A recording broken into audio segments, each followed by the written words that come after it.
7 en punto de la noche. Hola, ¿qué tal? Bienvenidos a Ruta al 2014, un programa más.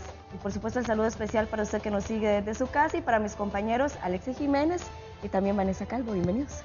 Buenas noches. Muy buenas noches, gracias a usted por acompañarnos. Vanessa, hoy un programa muy especial y más adelante vamos a decir por qué. ¿Quién será el candidato de hoy? Bueno, información bastante variada que les tenemos en el programa de hoy, pero algo interesante. El candidato de esta noche asegura que vivió la mejor época, la época disco, y además que él usó afro. Usó afro, así es. Y además por ahí me dicen que fue profesor suyo en la Universidad de Costa Rica. Bueno, entonces va a ser, es una noche fría pero caliente políticamente. Así Vamos es. a disfrutarlo muchísimo. Así es. Vamos a conocer a este candidato.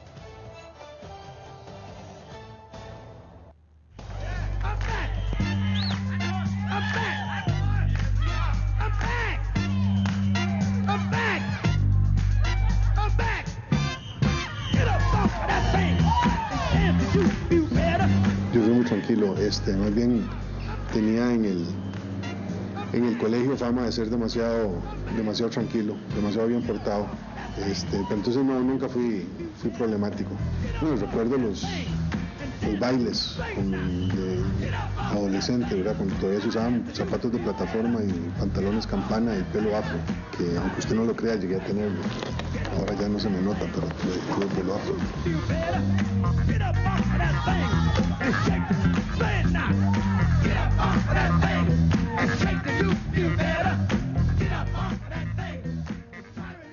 Aficionado al equipo de la UCR, porque ahí se fueron mis hijos a jugar y es el equipo en donde siento que tengo mayores afectos en estos momentos.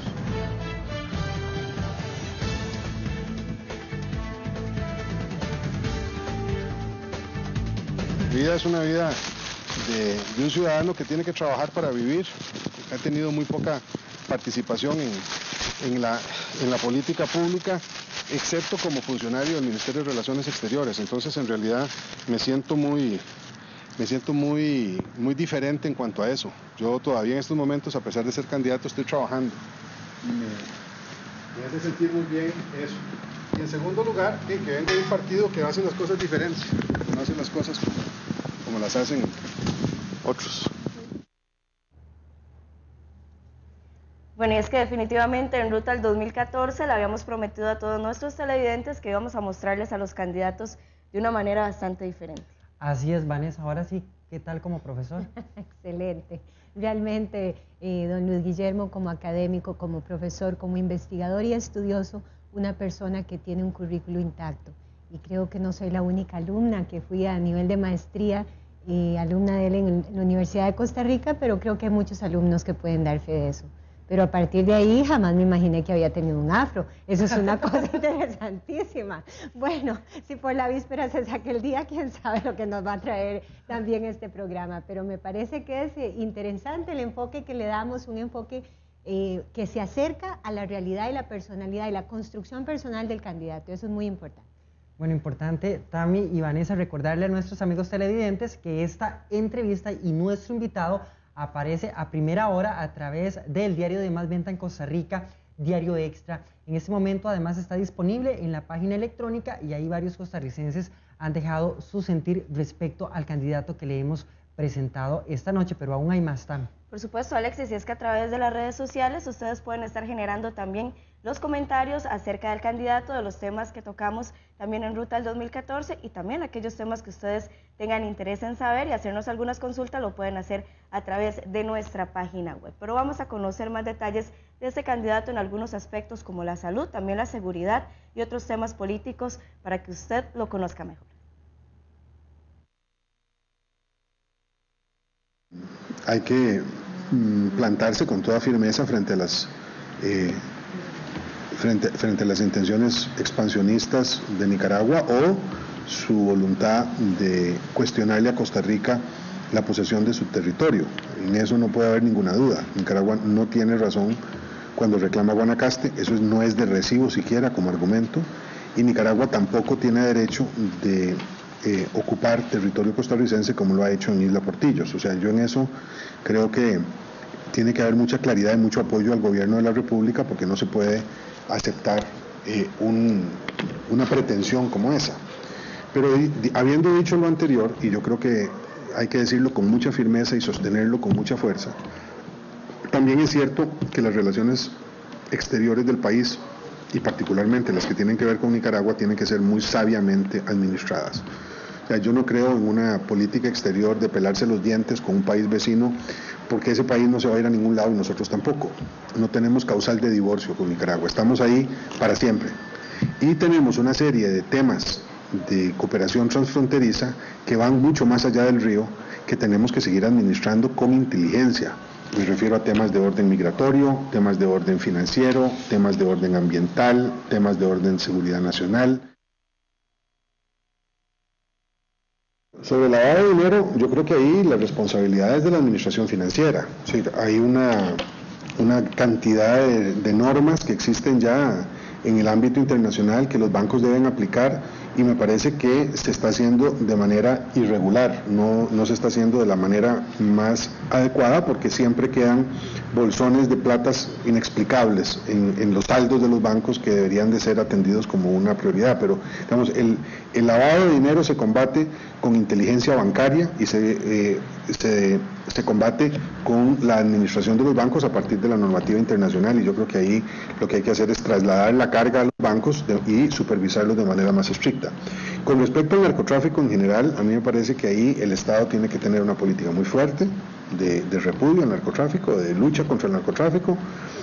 También creo que debe haber una gran cooperación internacional. El narcotráfico no se combate solo desde los países, hay que generar redes de cooperación internacional que permitan eliminarlo. Y desde luego creo que eso pasa por una gran capacitación de la policía y de la inteligencia policial. Creo en una seguridad pública inteligente, no necesariamente represiva. Habrá que tener represión en algún momento, y cuando sea necesaria, esa represión deberá de ser lo más regulada posible, de manera que no se cometan arbitrariedades. Pero creo que una muy buena parte de los problemas de seguridad o de inseguridad tienen que ver con exclusión y pobreza. La única manera de generar riqueza en un país suficiente para bajar los índices de desempleo que tenemos, casi 10% en promedio y más del 20% en jóvenes, requiere de la reactivación económica y requiere de la participación de la empresa privada. Le corresponde a la empresa privada generar la riqueza, no al Estado.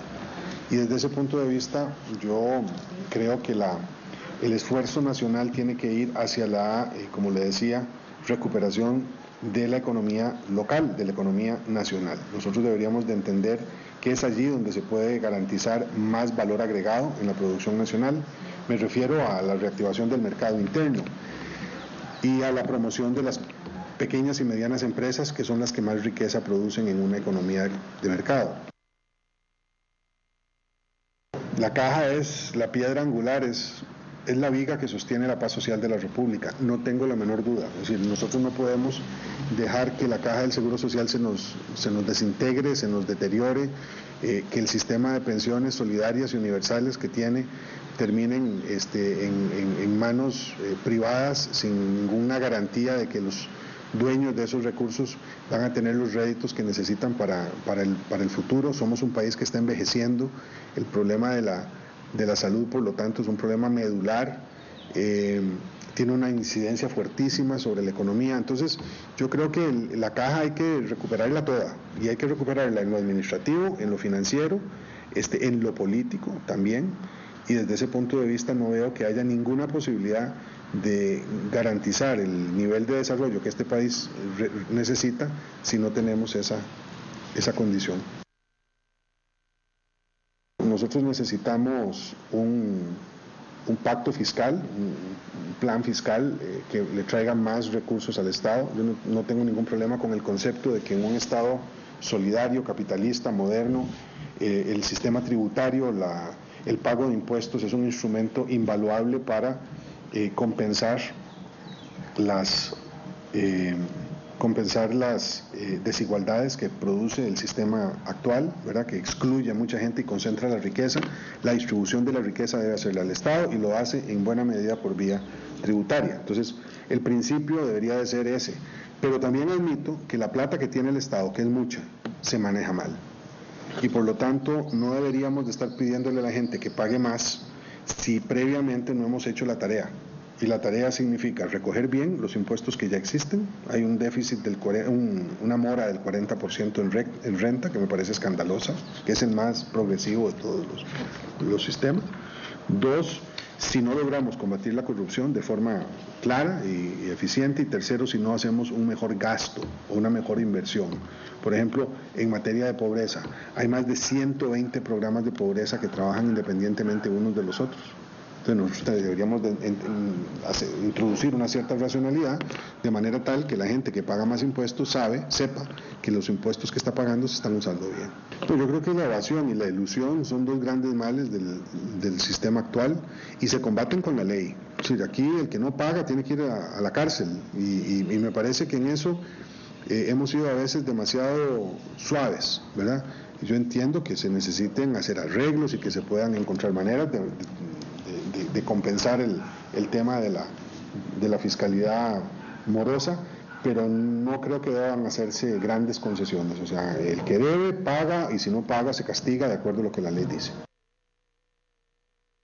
Nosotros tenemos una propuesta sobre bienestar animal que está en la página. Creo que somos de los primeros que hicimos una hace como año y medio. Nosotros creemos que esto pasa por mucha educación, ¿verdad? Me parece que debe reservarse la cárcel solamente para los casos más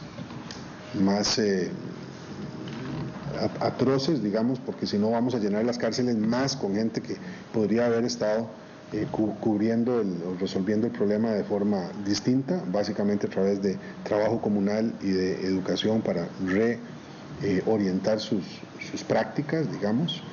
Me parece que tiene que haber una reorganización de los servicios del Estado que atienden a los casos de violencia animal, especialmente los que tienen que ver con el servicio veterinario, pero principalmente educación, mucha educación. Sobre la ley, nos parece que es una buena ley, en términos generales, yo estoy de acuerdo, la hemos apoyado en el PAC, entonces sí estamos de acuerdo. El Banco Central podría, en muchos sentidos, ayudar mucho a esa generación de condiciones de vida, de costo de vida más reducidos. Como le digo, a mí me parece que no hay que exagerar el abuso en la política macroeconómica de manera tal que, si bien es cierto, mantengamos los equilibrios, también se le dé al agricultor y al productor condiciones adecuadas, y especialmente a los trabajadores, que son los que tienen que garantizar eso. Yo creo que uno de los problemas básicos del costo de vida tiene que ver con los costos de los servicios públicos, y ahí a mí me parece que tenemos que ser bastante exigentes.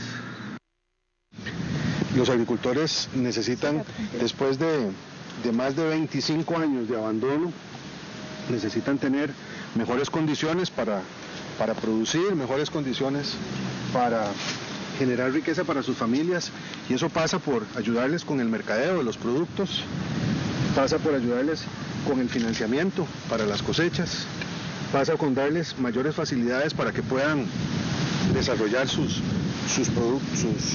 fincas. Me parece que el tema del crédito para el agricultor es muy importante, crédito que no puede ser igual que el que tengan empresas de mayor condición. Bueno, y conocíamos la opinión de don Luis Guillermo acerca de diferentes temas importantes para el país, pero compañeros, aquí no solamente es el candidato, tenemos una mezcla, también el fundador del partido y el partido como tal. Sí, claro, es que cuando nosotros vemos en la entrevista, efectivamente las personas no conocen a Luis Guillermo Solís, van a decir, pero ¿qué están presentando en ese programa? ¿Quién es este señor? ¿De qué está hablando? ¿Es un agricultor porque está sembrando cosas? ¿O quién es?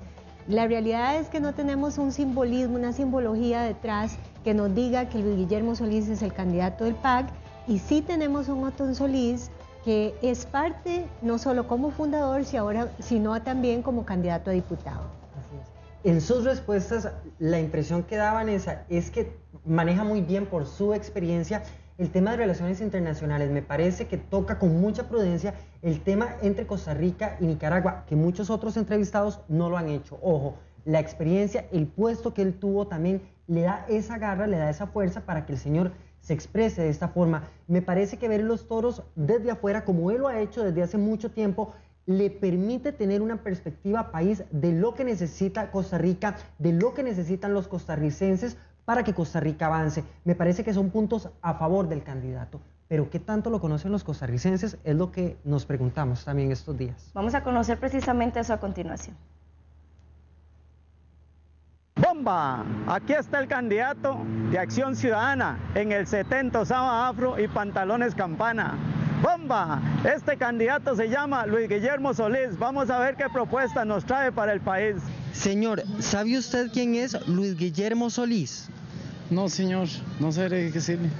¿No le suena ese nombre? No. Con Guillermo Solís no. No sé quién es. ¿No le suena ese nombre? No. Sí me suena, pero no sé. Luis Guillermo Solís es el candidato a la presidencia. ¿Por qué partido? No sabría decir. No. ¿No ha escuchado hablar de él? No lo, o sea, para mí, hasta ahora lo escucho. No. Estoy muy desenterada de eso. ¿No le suena ese nombre? No, para nada. Yo si es de política soy así como, no soy así como muy amable con la política. Sí, claro, es el candidato de PAC. No. ¿No le suena ese nombre? No, la verdad es que no. La verdad no he escuchado sinceramente de él, no. El candidato de Acción Ciudadana.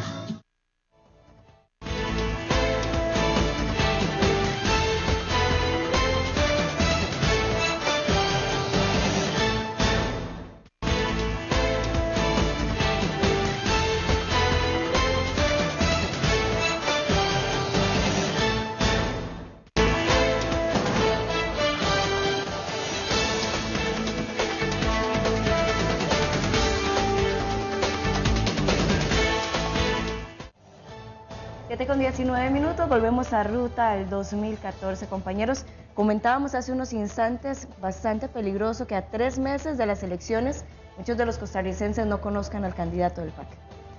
Efectivamente, es un reto importante para el candidato y para el partido. Acordémonos que aquí se vota por el partido, no por el candidato. Eso podría ser una tabla de salvación para el Partido Acción Ciudadana, pero es importante resaltar la figura de su candidato. En 3 meses el marketing político y la publicidad tiene que ser intensa. Don Luis Guillermo ha dicho que él no quiere que se le reconozca por su cara, sino por sus propuestas. Difícil también porque las propuestas en este momento no se saben cuáles son las propuestas de partido ni las propuestas del candidato.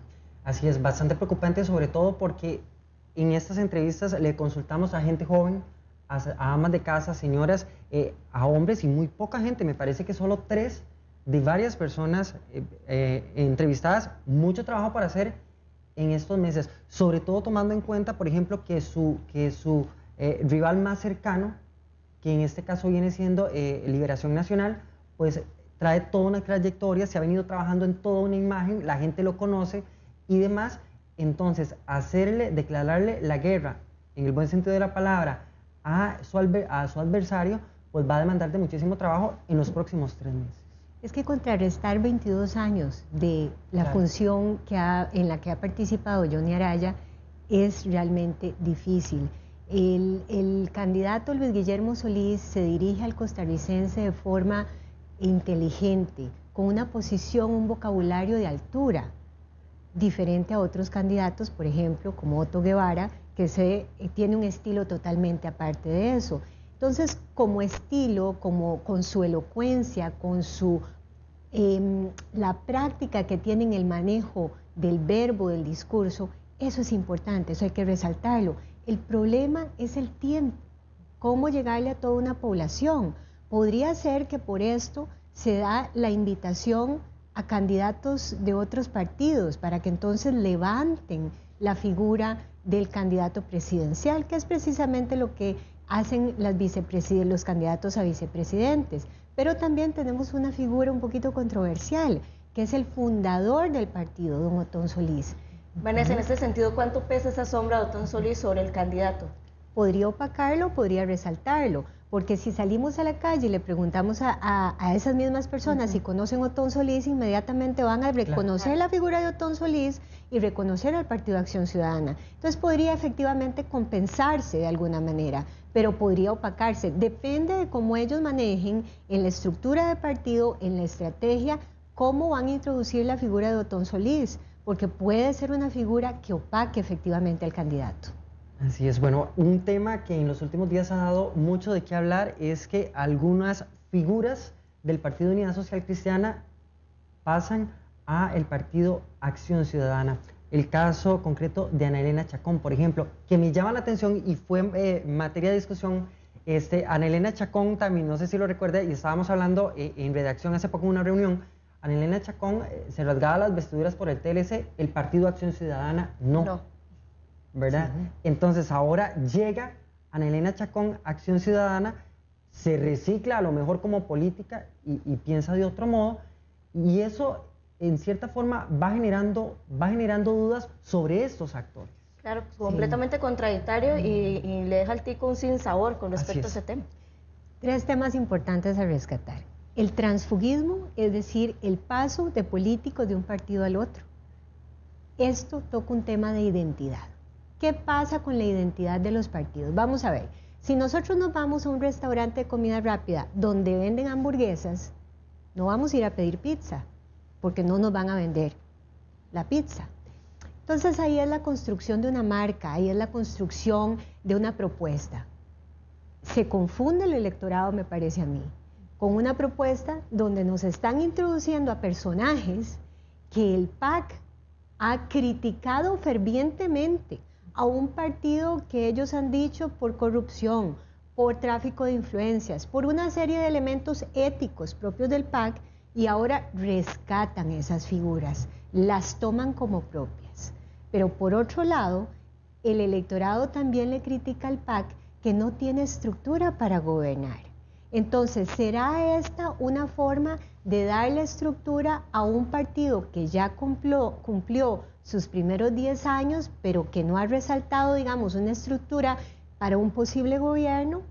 Entonces, compensan de esta manera la posible debilidad que tienen de no tener esas figuras de conducción que les permitan la conducción política, pero a la vez se plantea el tema de la identidad. Y viene entonces la confusión para el elector de esto. Es más de lo mismo, dirán. ¿Qué es lo que está pasando aquí? O sea, yo voy a votar no por el PUSC ahora, pero por el PAC, que ahora es un PUSC-PAC. Entonces ahí es donde uno dice, ¿cuál es el mensaje? ¿Cuál es la propuesta? ¿Cuál es el objetivo del partido? Así es. Interesante también entonces estas reacciones que genera este tipo de decisiones dentro de los partidos políticos sobre los electores.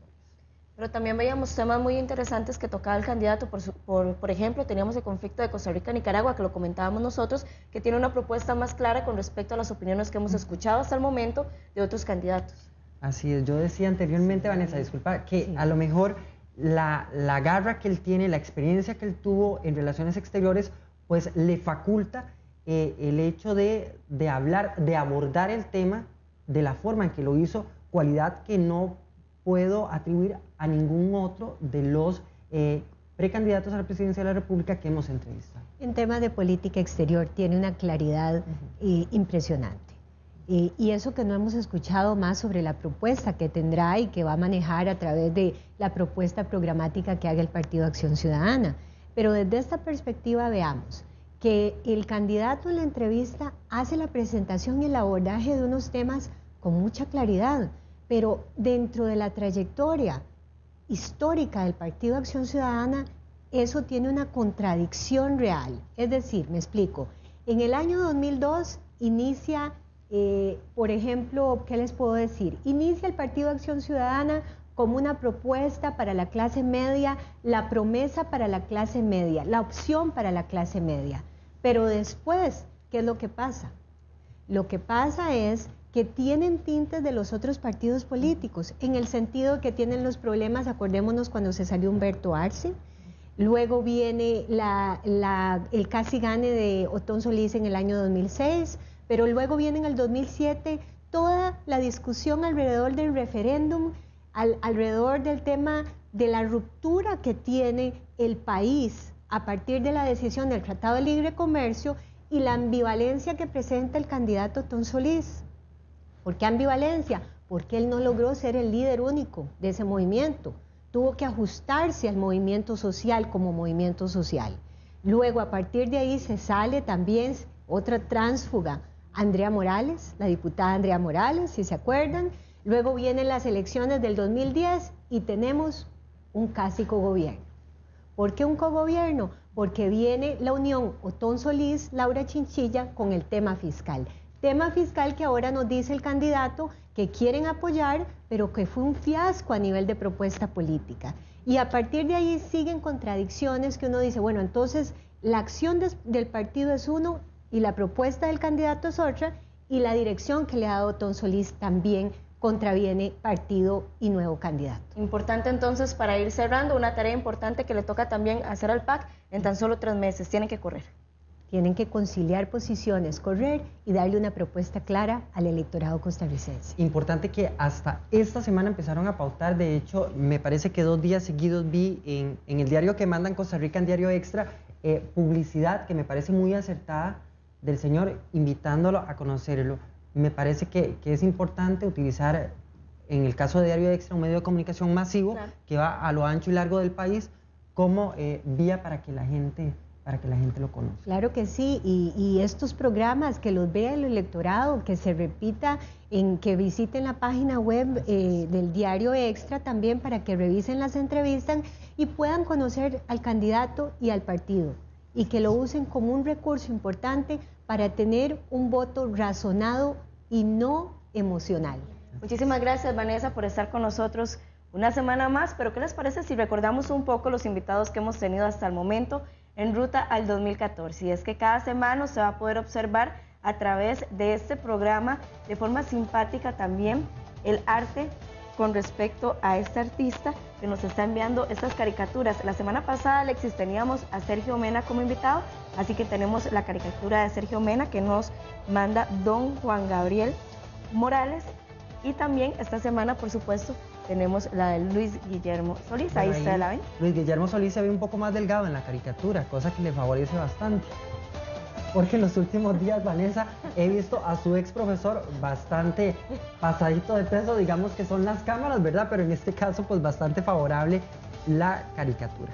Bueno, semana a semana los vamos a tener para que ustedes también puedan disfrutar de este tipo de arte, y por supuesto al final del programa los vamos a estar colocando porque usted semana a semana vaya conociendo quiénes han pasado por ruta el 2014. Pero hoy en La Picota tenemos un tema bastante picante, bastante interesante, así que les tenemos un adelanto antes de irnos a la pausa.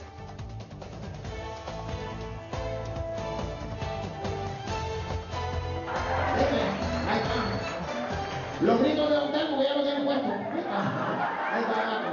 Ahora sí que estamos completos y que somos verdaderos reggaetoneros. Ahora sí vienen los pasos más importantes. Primer paso para bailar reggaetón. Tienen que escuchar la música. Óiganla. Óiganla. Y va. Pa' allá. Pa' allá. Pa' allá. Pa' acá. Pa' allá. Pa' acá. Pa' allá. ¡Una buena mujer! Pa' allá. Pa' segundo. Don Telmo, vaya apuntando. Acá, para allá. Segundo paso. Cada vez que tú vas para allá y para acá, levanta la patita, levanta la para allá, para acá, para allá, para acá, para allá. ¡Una buena mujer! Para allá. Muy bien. Ahora que ya tenemos, sigan, no se pierdan, no se pierdan. Ustedes.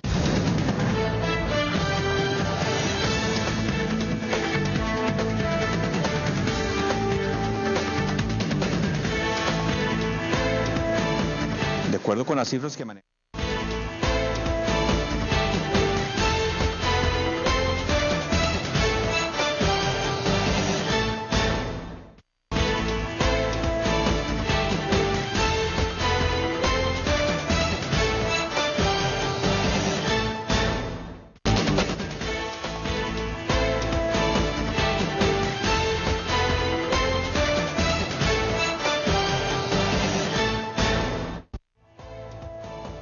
Continuamos en ruta al 2014 y vamos a hacer ahora un análisis sociológico de lo que es don Luis Guillermo Solís. Como siempre teníamos de invitado a don Abelardo Morales.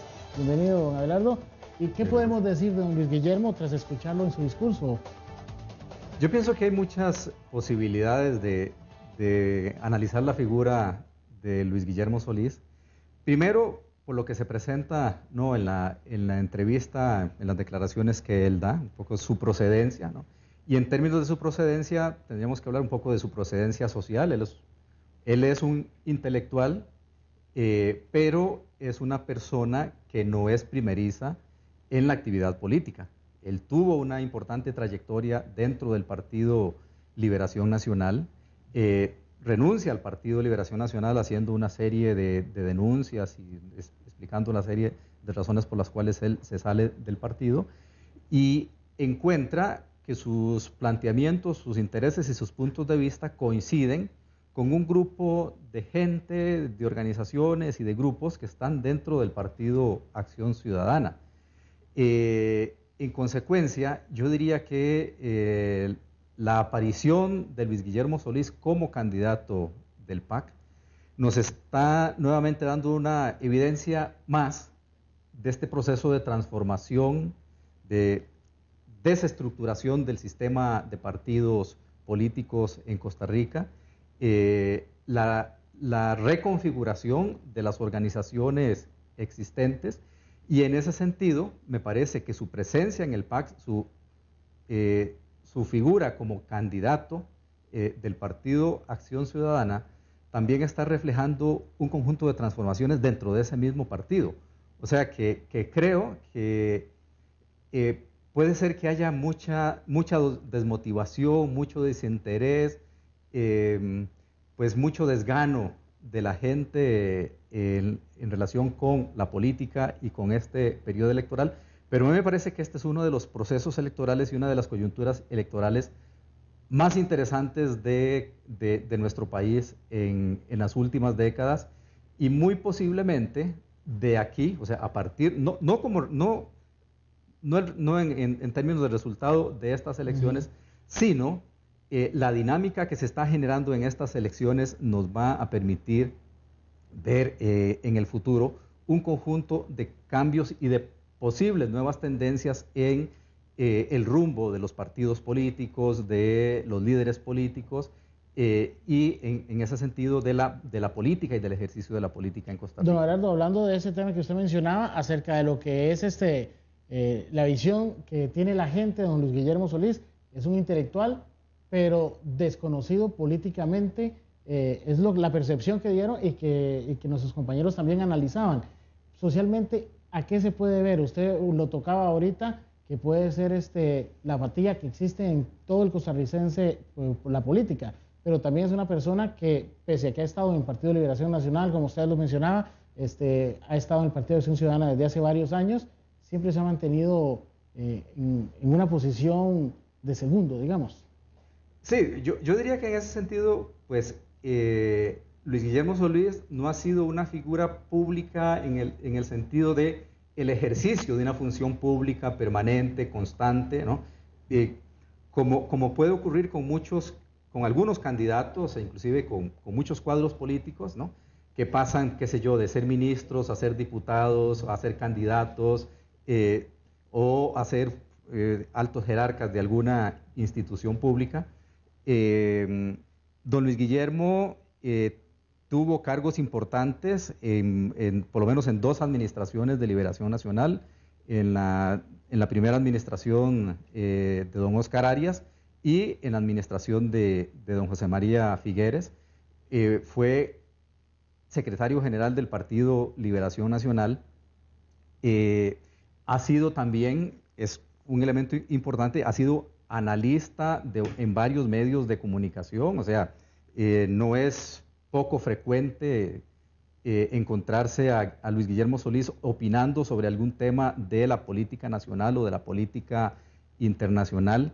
Por lo tanto, yo no sé si le podríamos atribuir ese desconocimiento que dice la gente a la figura solamente de Luis Guillermo Solís. O sea, al hecho de que no ha estado mediáticamente en las primeras páginas de los periódicos o en las imágenes de la televisión, sino que yo diría también que muy posiblemente refleja el desinterés, pero también el desconocimiento de la gente sobre la política y los políticos, ¿no? Muy posiblemente, si nosotros le hacemos esta misma pregunta a estas personas, qué sé yo, por ejemplo, por el candidato de otro partido político que tenga las mismas características de don Luis Guillermo, muy posiblemente la respuesta sea la misma, o sea, muy poca gente lo conozca. Entonces, quizás esto también lo que está reflejando es la poca cultura política que tiene la población, o sea, la poca información, el poco contacto. El desinterés. Exactamente, y en cierto modo podríamos decir que es el resultado del desinterés, o bien que los medios de comunicación se han enfocado solamente en algunas figuras, ¿no? Y eso también puede ser un elemento que está jugando. En lo que respecta al discurso, cuando lo escuchamos, ¿hacia quién podría ir dirigido ese discurso que tiene don Luis Guillermo? ¿Qué parte de la población es la que él trata de acercarse? Bueno, yo, no solamente por lo que se ha difundido en el programa, sino también por otras declaraciones y por otras intervenciones que uno le puede escuchar, o uno le ha escuchado a Luis Guillermo Solís. Bueno, su propuesta es una propuesta de carácter nacional que toca diversos temas, ¿no? Ahora, yo creo que, por ejemplo, en su mensaje fue muy claro en dirigirse a un actor fundamental de la sociedad costarricense, que es al sector productivo, al productor nacional y sobre todo al productor agrícola, ¿no? Ahí yo creo que hay un planteamiento muy claro, ¿no? Inclusive yo creo que detrás de eso hay una propuesta. Luego, en los otros temas, quizás el tema que tiene que ver también cuando tocaba el tema del desempleo, ¿no? Está, por ejemplo, ahí hace una interpelación clara al sector privado, ¿no? Nuevamente al productor nacional, al sector productivo. Y en los otros temas creo que toca a diversos segmentos de la población. El discurso y las posiciones del Partido Acción Ciudadana tradicionalmente han tratado de interpelar, digamos, de atraer el voto de sectores medios de la población, o sea, sobre todo los sectores medios que han sido los perjudicados de las políticas de los gobiernos de las últimas décadas. En ese sentido, bueno, los empleados públicos, el sector de los asalariados, los pequeños y medianos comerciantes, los agricultores, y creo que ese discurso no se pierde, ¿no? Y yo creo que quizás donde el Partido Acción Ciudadana todavía no ha podido articular un discurso, ha sido un discurso, una propuesta hacia los sectores de más bajos ingresos de la población. Yo creo que es ahí donde quizás el PAC tiene un importante desafío, porque hay una serie de temas que tocan a esos sectores de la población y que son quizás los que más pesan a la hora del ejercicio del voto. Perfecto, don Abelardo. Por supuesto, vamos a continuar con más en Ruta al 2014.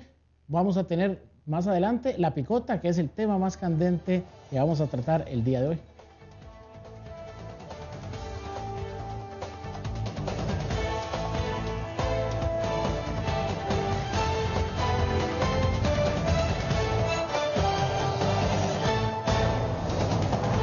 A partir del próximo año por 19 diputados de la provincia de San José, 11 diputados por la provincia de Alajuela, 7 diputados por la provincia de Cartago, 6 por Heredia, 4 por Guanacaste y las provincias de Punta Arenas y Limón con 5 diputados.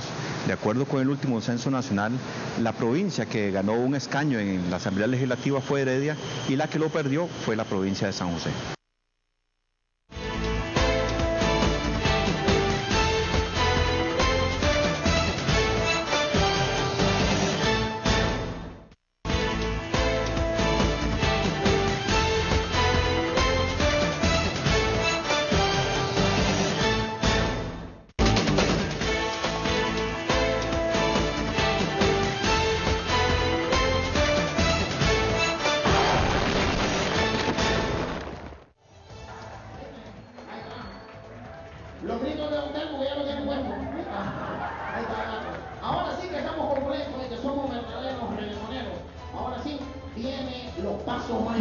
estamos ya en la picota y al ritmo del reggaetón lo vamos a empezar esta semana. El fin de semana estuvo bastante movido en la agenda de los políticos. Algunos bailaron swing criollo, otros, como vemos en imágenes, bailaron reggaetón hasta más no poder.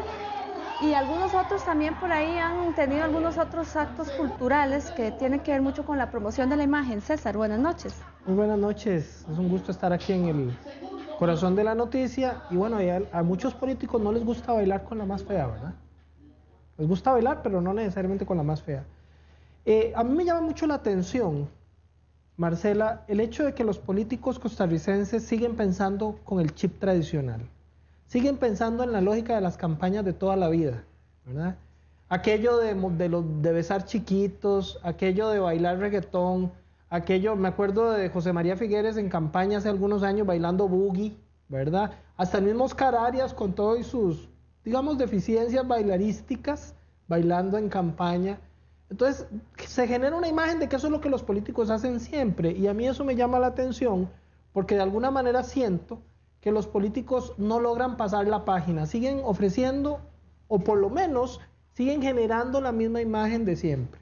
Ahora, el asunto ahí sería que unos bailan primero y quiénes son los que bailan después, para hacer un juego de palabras, pero la política durante este fin de semana y lo que ha venido calentando también, no solamente ha sido el tema de la imagen, salieron los primeros spots, como vimos el de Luis Guillermo Solís también, el de Villalta que ya había salido semanas atrás, pero con un punto en común, se están dando a conocer a la población. También otro de los temas que tocan tiene que ver, bueno, yo salgo diciendo varias, entre todos los puntos para darme a conocer, también estoy tocando el tema de pelear o atacar al que está en la acera de enfrente, en este caso el Partido de Liberación Nacional. ¿Eso es tradicionalismo? ¿Aporta o no aporta a la campaña? Aquí hay varios elementos interesantes. En primer lugar, Liberación Nacional está un poco en la penumbra en materia de propaganda política. Están viviendo de las rentas, ¿verdad? En las encuestas siguen saliendo muy bien en términos relativos y no hay una campaña mediática que se haya disparado a partir del 2 de octubre, que fue cuando inició formalmente el proceso electoral y todo este tema de la propaganda política. Me parece que los demás partidos, sobre todo el Movimiento Libertario y el Partido de Acción Ciudadana, tienen unas estrategias muy definidas, que yo insisto, son estrategias que de alguna manera tienden a jugar siempre bajo los mismos parámetros.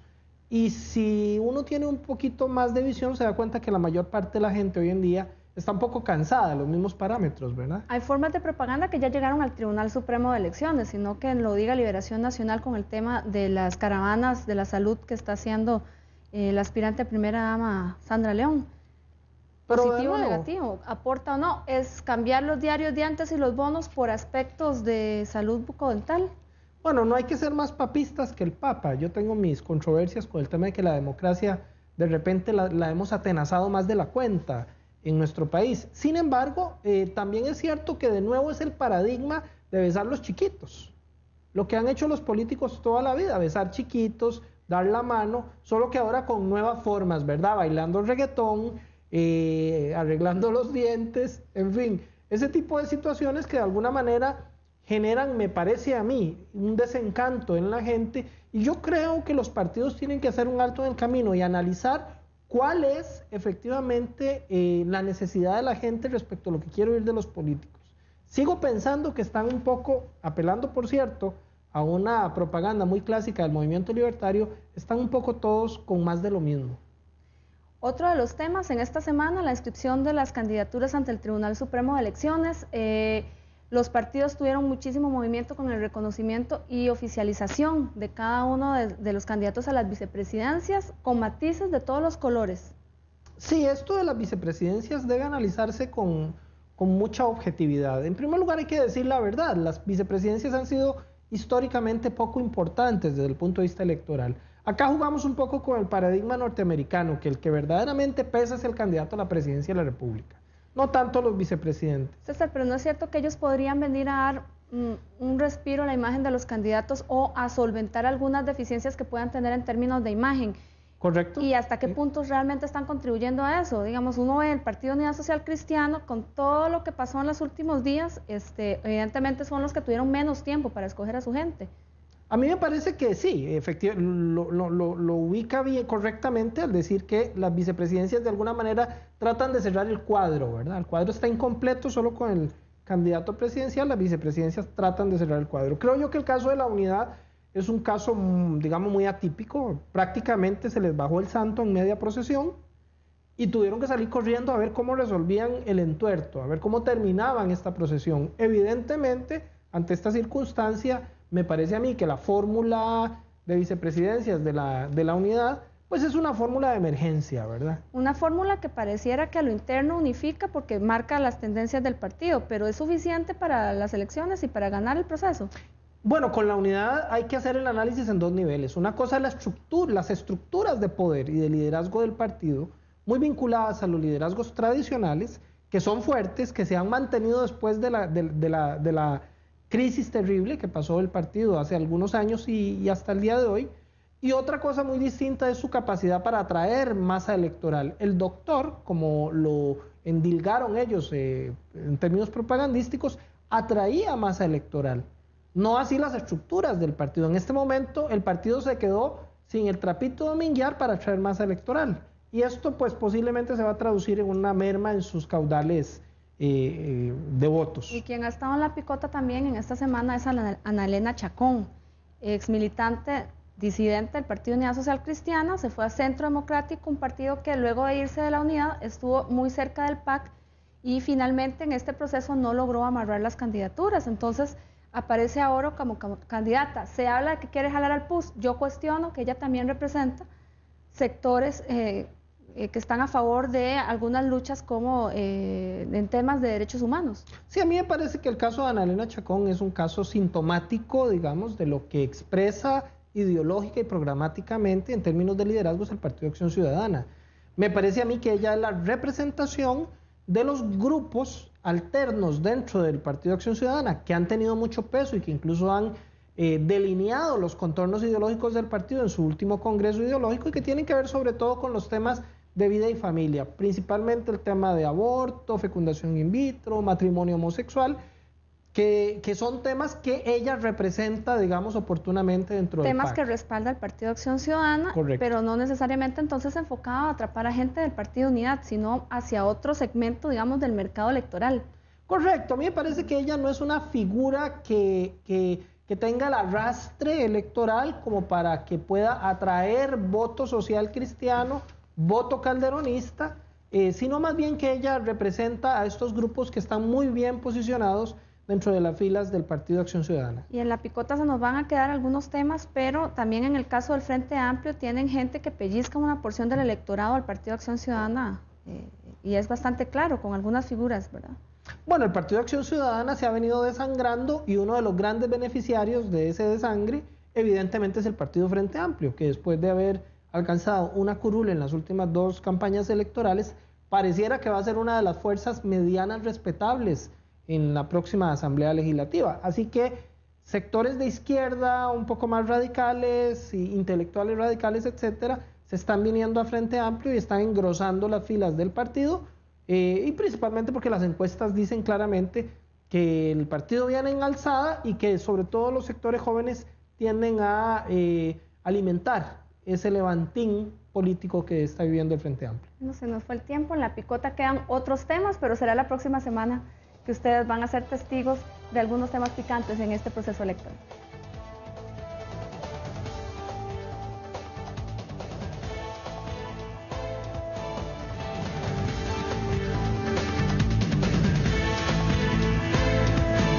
Según lo dispuesto por el artículo 94 de la Ley Orgánica del Tribunal Supremo de Elecciones y del Registro Civil, todas aquellas cédulas que vencieron a partir del 2 de febrero del 2013 y venzan hasta el 2 de febrero del 2014 se mantienen válidas para todo efecto legal. Ello quiere decir que si usted está en ese caso, puede perfectamente votar y emitir su sufragio en esta fiesta electoral.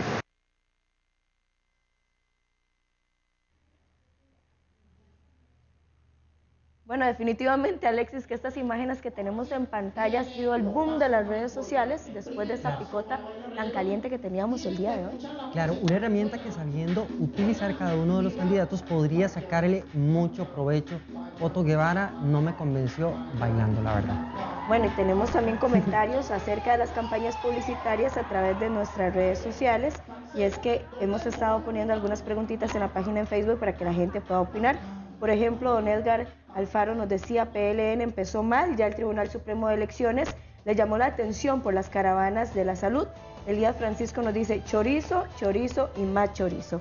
Tenemos otro comentario de don William Zamora que nos dice: siempre lo mismo, y es que parece que en cada campaña no hay quien tenga un criterio claro, no hay cerebros. Parte de los comentarios que nos están haciendo a través de las redes sociales de la percepción que tienen los costarricenses acerca del tema que tocábamos en la picota hoy y estas redes sociales que se vienen calientes. Así es, comentarios bastante interesantes, Tami, pero yo creo que los candidatos a la presidencia de la República van a tener que tomar muy en serio el sentir de los costarricenses a través de las redes sociales. Bueno, y es que empiezan a tomar parte y a echar mano de cualquier recurso para poder dar de qué hablar, pero vamos a ver un poco del humor político que se mueve en las redes sociales.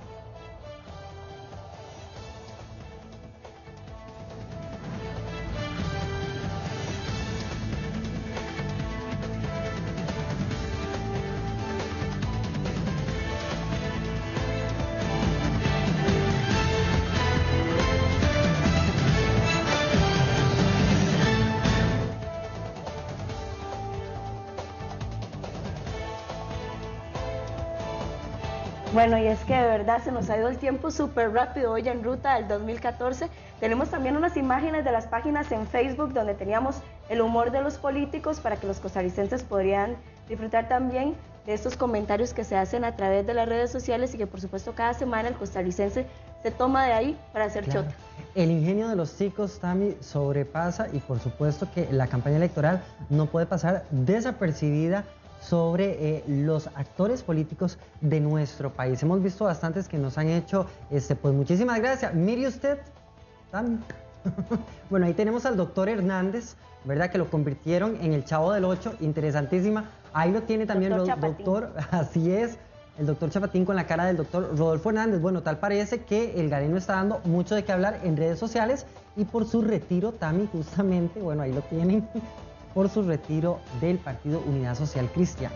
Y este es uno que me hizo reír muchísimo, Tami. Dice: Otto presidente 2030-2034.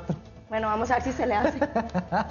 Vamos a ver, aquí vamos a estar en ruta al 2014. Mire usted cómo se vería el señor Otto Guevara entre el 2030 y el 2034. La verdad que el ingenio de los ticos pues hace de la suya en redes sociales con los actores políticos, tal y como le decíamos anteriormente. Y bueno, esto es parte de lo que muestran en las últimas semanas pues las redes sociales también. Bueno, finalizamos entonces el programa de esta semana con un poco de humor, por supuesto, recuérdelo, el otro miércoles a partir de las 7 de la noche y a leer Diario Extra desde buena mañana. Que tenga muy buena noche. Que Dios bendiga su noche, pásela muy bien.